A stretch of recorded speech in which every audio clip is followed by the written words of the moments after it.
Well, hello everyone. If you'd like to see my makes for the last 2 weeks, which is 4 tops, 2 shirts, 1 pair of pants, and a bag, stay tuned.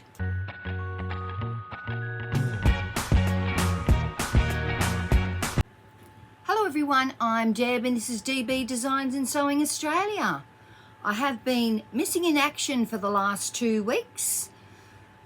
I've had visitors, then had to go to Melbourne, then visitors again. So I'm taking this opportunity to show you what I've been sewing in between those times in the last 2 weeks.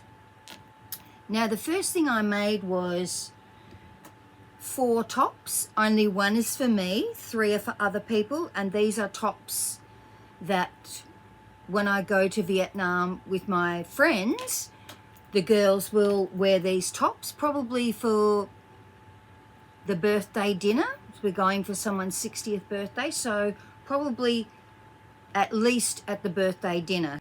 This is the fabric, so all our tops are the same. I made one of my friends this top here, and it's got a V-neck front and a V-neck back. So that's the back with the V-neck, that's the front with the V-neck, and it's got side splits down the bottom and a bust dart and just a little bit of a drop shoulder, only a tiny bit. Now I based the top on this Butterick 6224 and I used the jumpsuit top part and just extended it, making sure that the hip measurement was going to fit her. It does have a seam down the back, which I always find really good for shaping things. So really happy with how that top turned out. Now this lady that I've made it for, one of my girlfriends, is very, very tall. So she wanted her top long because she wears long tops. She's very tall. And I think I made it, yes. And so it's a plus size pattern. So it's hard to see. So that's the top. It's quite flary, and I'm sure she'll be really happy with that. All of them came with instructions on how they wanted it to be. Now the next top, this is based on the Collette Sorbetto top. I think that's how you say it, yeah, Sorbetto. Except that that has a really, it has a high neck that is also rounded and a pleat down the front. So what I really wanted was the shape of the top for it, and the back neck's the same as what it was. So I changed it to a V-neck and put a band on the bottom with little side splits. So that was the next one I made. So that one is that one there. You can see how much shorter it is than the other one. And this is mine, and it's the V-neck top that I always make, which is, this is actually the Rise and Shine top by Pattern Emporium and the Paloma Jumpsuit V-neck. So all I'm doing is changing it to a V-neck. One of my favorite tops, and I really like it because the armholes come up nice and high, so you haven't got any, you know, fat flooby bits hanging out the side. So I really like that top. So that's the one I made for me. And you can also see how much shorter that is than this one, even though the armholes are practically the same depth. And this is another one the same as mine, so it is the Rise and Shine with the Paloma V-neck. And can you tell that my iron broke and I had to get a new iron, which only arrived a couple of days ago. And I just needed to add 1 centimetre to each of the side seams to make that big enough. And I also made it longer and put a band with side splits in it on it for her. So that's the 4 girls tops made. And then I've been starting to make the guys shirts. So I've made 2 of the men's shirts, Now these are, the two I've made is using this quick sew pattern, and it's quick sew 3484 men's shirt. And so it's a camp style shirt, and it doesn't have a yoke at the back, so it's got a plain back. And I'm yet to do the buttons because I haven't have the buttons yet, but I have ordered them, so they will be coming in. And it's a really lovely shirt. I'm loving this fabric, loving it. So the 4 guys will all have these shirts. Looks really, really nice. So that's both in a size L. So this is Neil's. So my husband Neil's, this is his. He's in an L as well. And I have got notes on them, left over right.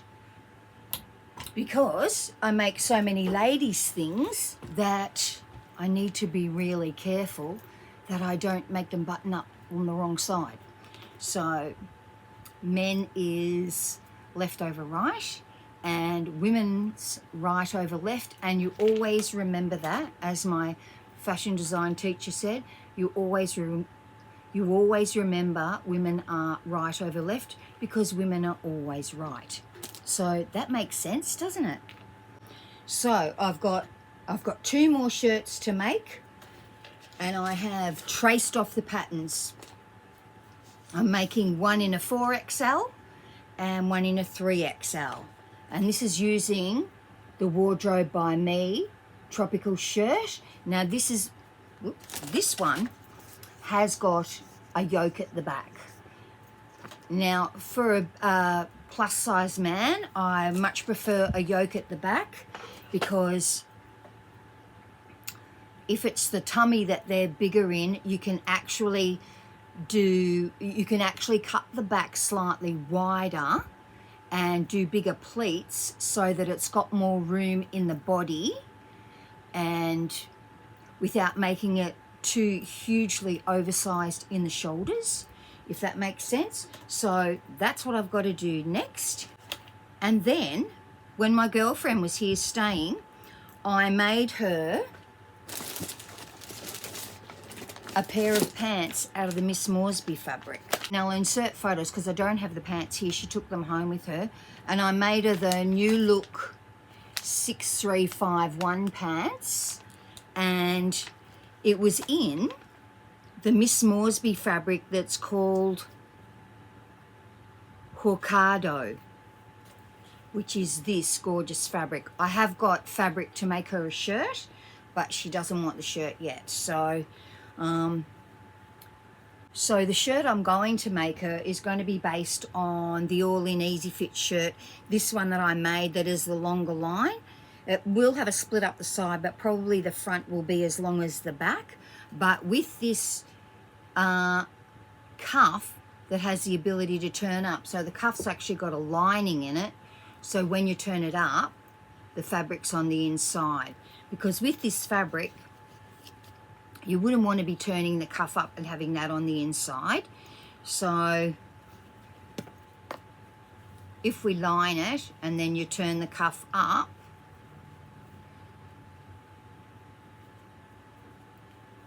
you will also have like a nice looking turn up cuff, or you can wear it down straight and long. Originally she wanted 3/4 length pants, and then when she tried them on, and they weren't hem yet, they were like, actually they were longer than full length. And when we turned them up to be at her ankle, they actually looked much better than if they were 3/4 length, because she's quite short. And so you'll be able to see from the photos, these pants are ideal for somebody with bigger type of legs. They've got, there's plenty of room in this pattern for a bigger type of leg, and when we turned them up to 3/4, it made her legs look much shorter, therefore they looked much wider. So we went with the full length pant, and she's really, really happy with them, and they look really lovely. And she has allowed me to put her photo on here.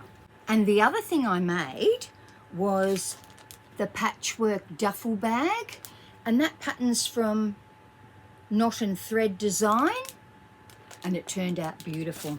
Let me show you. I probably need to move back further so you can see it. This is the bag. Absolutely beautiful. I probably should have stuffed a whole lot of things in it so you could see its shape better.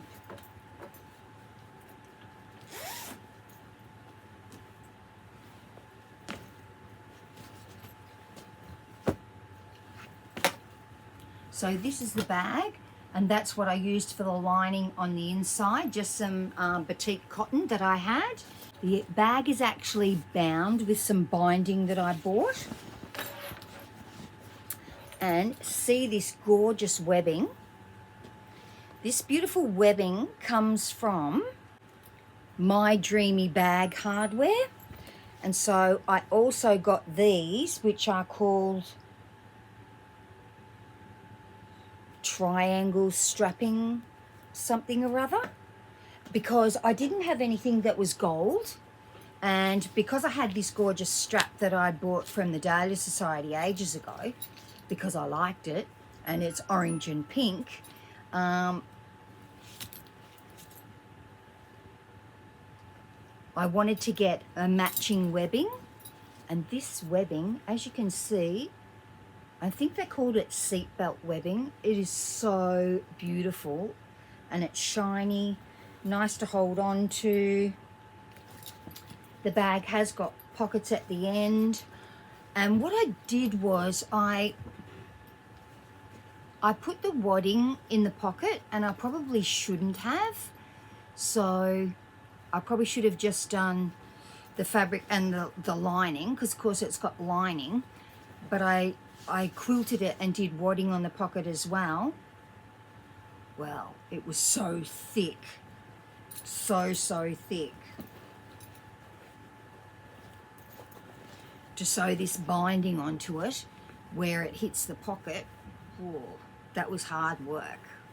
Some of it I hand tacked in place to make sure it would stay still, because at first I thought I could do it in one pass.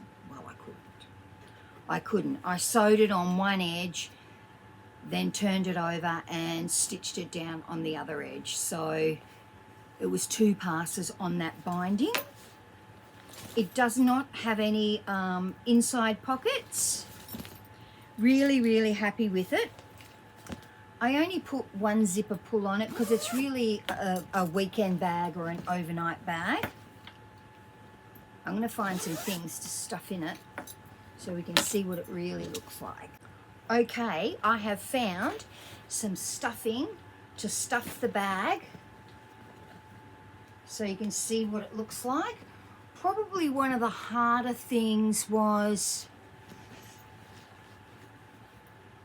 this seatbelt webbing, and I wish I'd done it a slightly different way. I stitched it together and then turned both of those. So you stitch the webbing together, and then I turned it to one side instead of opening it up like a seam, thinking that it would make it stronger if I stitched both of the underneath pieces, so the stitched together pieces in one direction, which is probably technically correct, but boy, that made it really hard to sew. But I mean, that's the underneath of the bag. It's the side of the bag. The other end of the bag. And I just quilted that in a downward direction. And I actually drew the lines on the fabric so you can actually see that there's still lines on the fabric, because as I said, my iron broke. And when I say broke, when I turned it on, it just didn't work anymore. So every few years I kill an iron, and so because we live where we live, and I specifically wanted a Phillips iron. I had to wait for it to be delivered, which Maya did deliver within 3 days, I must say, and I didn't pay extra for freight or anything, but it does remind me that I need to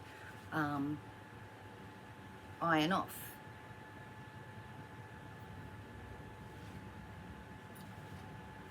So you can see, so those lines look dark where it is quilted, but that's just because I haven't ironed it. I must iron it. But really happy with it. It's a beautiful bag, and this webbing is so good. And how good are these ends? These triangle something? Okay, they're called a triangle strap ring. So really happy with how they look. I think that's really a great thing to have on an overnight bag. I mean, they call it a duffel bag, but if I was going somewhere for one night, I'd easily fit all my stuff and my dressing gown in there. So very, very happy with that. Some of the patterns tell you can then stitch the web handle together like that to sort of make it into a handle, so it would be, but I don't really think that's necessary. I like the long strap. Glad I got to use it. I think I've got another one there in a different colour to use, but really thrilled with this bag. I haven't done very much bag making, and one thing I do realise from bag making is you need to have a really big area to cut stuff out on. Usually the only time I would need a really big area to cut stuff out on is wedding dresses, but a lot of times you'd be cutting the pieces separately, or they might be a really long piece but not a long and wide piece. But as I said, really happy with this bag. Now this pattern comes with all the instructions, and there's a sew along on YouTube for all of it. So now I've tackled this, I think I could make any sort of a bag given enough time. And I actually used a pink zip.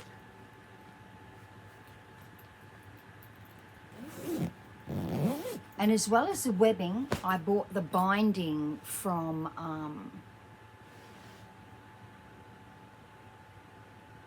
Dreamy Bag Hardware. I'll show you how the binding comes. So this is the binding. So it's really just, and I just stitched it on one edge, wrapped it over and stitched it down again. Because most of the binding is on the inside of the bag, and I know why I thought I could stitch it all in one, like just fold it over the edge of it and stitch it, was because that's how I did these end pockets. So these end pockets, even though it's got a quilted piece in between it, I stitched that on all in one go, just folded it over. I don't think I ironed it in half long ways. I just folded it in half and hand pressed it with my hand and stitched it on, and that worked really well. But when it came to the inside of the bag, you've got another layer, plus if you count in the pocket, you've got another layer again. So you've got 3 layers of wadding, 3 layers of outer fabric, and 3 layers of the lining fabric. So very, very thick what's on the inside.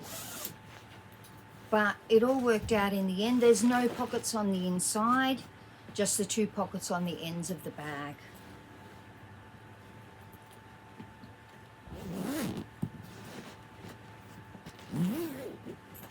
So that's a bag I will get plenty of use out of.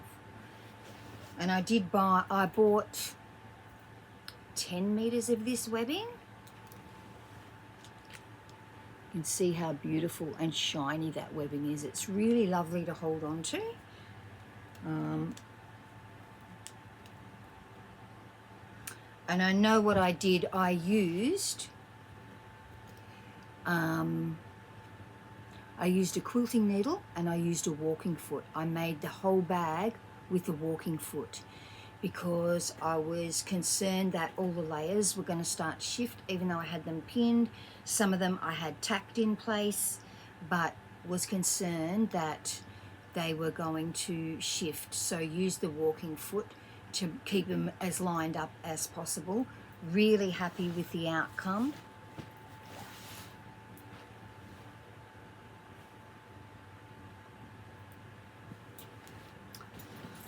So that's my bag, and that's my make for the last 2 weeks. So I need to get those other 2 men's shirts made. Then that's my contribution to Vietnam finished, and then I'll just see anything else that I can get made in the meantime that I might like to take away. I don't think the weather's going to be as hot as it is here. It's 34 at the moment. We had rain like 2 days ago, a lot of rain, enough to, our tank was completely empty and now it's 1/3 full. So quite a lot of rain, so it's been really humid, but I'm sure everybody is really loving the rain because there just has not been enough of it. Still in drought. Thunderstorms and electrical storms, which are not very good and you're in the middle of a drought. So luckily, we're on town water as well, so the fact that our tank empties is fine because we mainly use that for the garden. So we're all good here in country Victoria, expecting some more visitors early next week. So I hope to get some sewing done between now and then. I will talk to you all soon. Everybody have a wonderful week.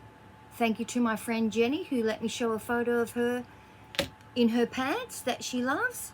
I will talk to everybody soon. Everybody have a great week. Don't forget to like and subscribe. Bye.